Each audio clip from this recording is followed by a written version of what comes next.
મિત્રો, આજના લેક્ચરમાં આપણે આયનીય બંધ વિશે ચર્ચા કરીશું અને એક બીજો સરસ શબ્દ છે લેટાઇસ એન્થાલ્પી કે જે 12માં આવશે.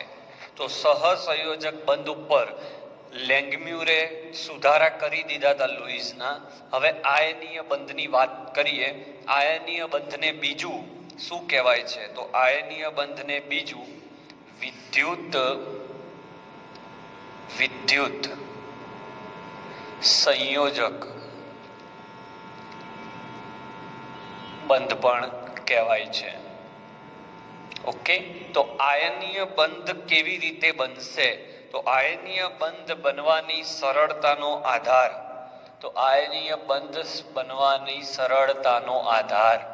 બંધ બનશે કે નહીં તેનો આધાર બે વસ્તુ પર છે. એક, ધનાયન, જેને કેટાયન પણ કહેવાય, ધનાયન, અને ઋણાયન એટલે કે એનાયન બનવાની સરળતા. અને બીજો પોઈન્ટ, ધનાયન અને ઋણાયન બન્યા પછી ધનાયન અને ઋણાયનની તેના સ્ફટિકમાં, સ્ફટિક એટલે ઘન પદાર્થ કહી શકાય, સ્ફટિકમાં ગોઠવણી, આ બે વસ્તુ પર આયનીય બંધનો આધાર છે. એક કે ભાઈ ધનાયન અને ઋણાયન સરળતાથી બને છે કે નહીં એ ચેક કરવાનું રહેશે. અને બીજું, એ બન્યા પછી એમની સ્ફટિકમાં ગોઠવણ કેવી છે, વ્યવસ્થિત છે કે અવ્યવસ્થિત છે, એ બંને વસ્તુ પર આયનીય બંધનો આધાર છે. તો પોઈન્ટ નંબર 1 થી સ્ટાર્ટ કરું. પોઈન્ટ 1, ધનાયન અને ઋણાયન બનવાની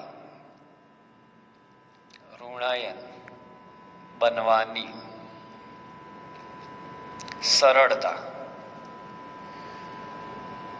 ધનાયન અને ઋણાયન બનવાની સરળતા.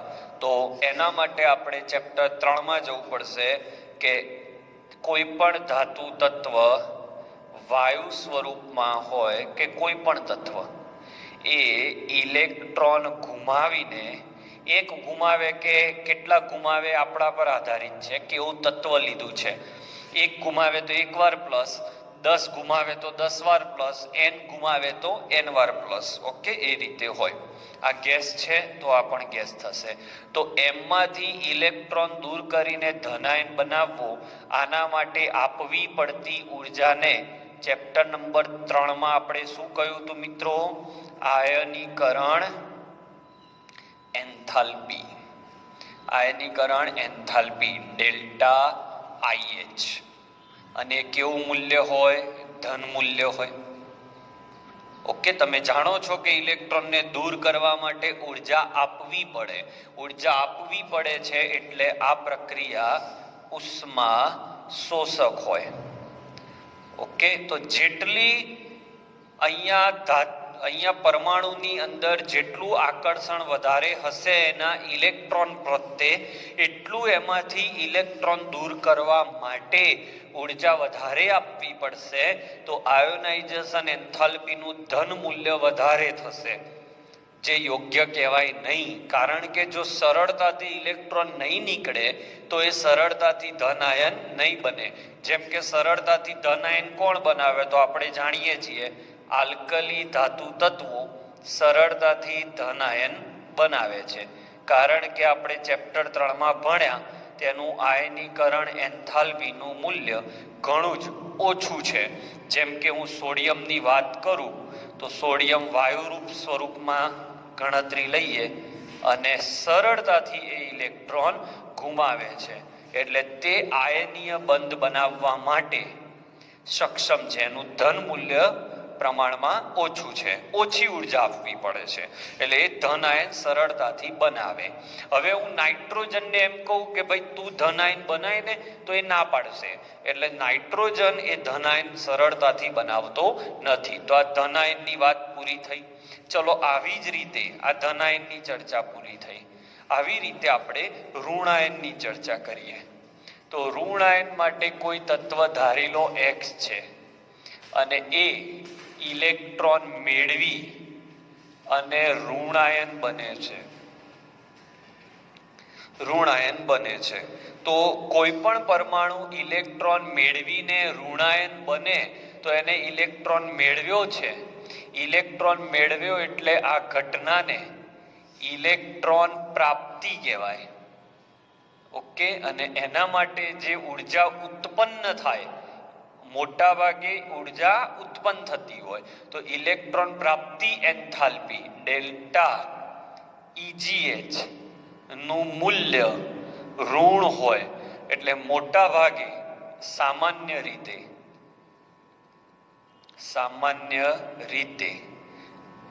આ ઉર્જા સામાન્ય રીતે આ પ્રક્રિયા ઉષ્મા ક્ષેપક હોય. પછી ક્યારે ઉષ્મા શોષક હોય એ આપણે ચેપ્ટર 3 માં કહેલું છે કે ભાઈ સમૂહ 18 ના તત્વોને ઇલેક્ટ્રોન મેળવવા નથી, તો એનો EGH ધન આવશે.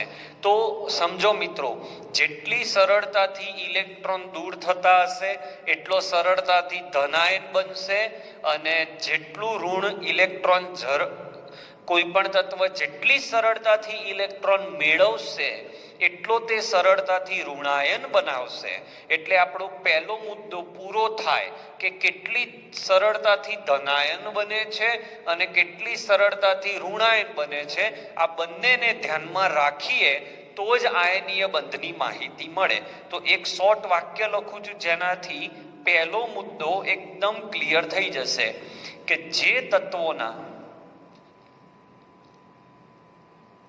ડેલ્ટા IH ના મૂલ્યો ના ધન મૂલ્યો ઓછા હશે, એટલે આયનીકરણ એન્થાલ્પી ઓછી હશે, ઓછા હોય, તે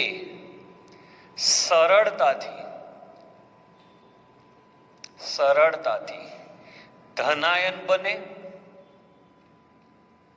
અને જે તત્વોના ડેલ્ટા EGH ના ઋણ મૂલ્યો વધારે હશે તે સરળતાથી ઋણાયન બનાવે. અને જે આ શરતનું પાલન કરે તે આયનીય બંધ બનાવે. જેમ કે ઉદાહરણ સ્વરૂપે Cl એ ઇલેક્ટ્રોન સરળતાથી મેળવી Cl- બનાવે છે, તો Na+ બનાવે છે અને Cl- બનાવે છે, એટલે Na+ અને Cl- જોડાય અને આયનીય બંધ બનાવે.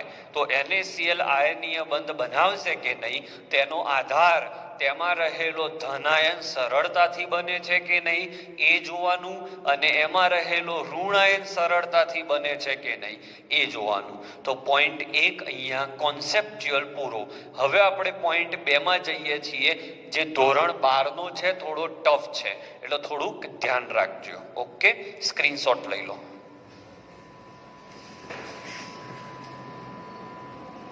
હવે બાળકો, હમણાં આપણે Na+ અને Cl- બનાવી દીધો.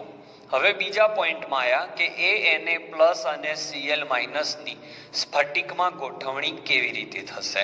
તો એ આના પછીની થિયરીમાં લઉં છું, અત્યારે મુદ્દા સ્વરૂપે અહીંયા લઉં છું કે અહીંયા જે ધનાયન અને ઋણાયન બને છે એ ધનાયન અને ઋણાયન એકબીજા સાથે, ધ્યાન રાખજો, એકબીજા સાથે કુલંબિક આકર્ષણ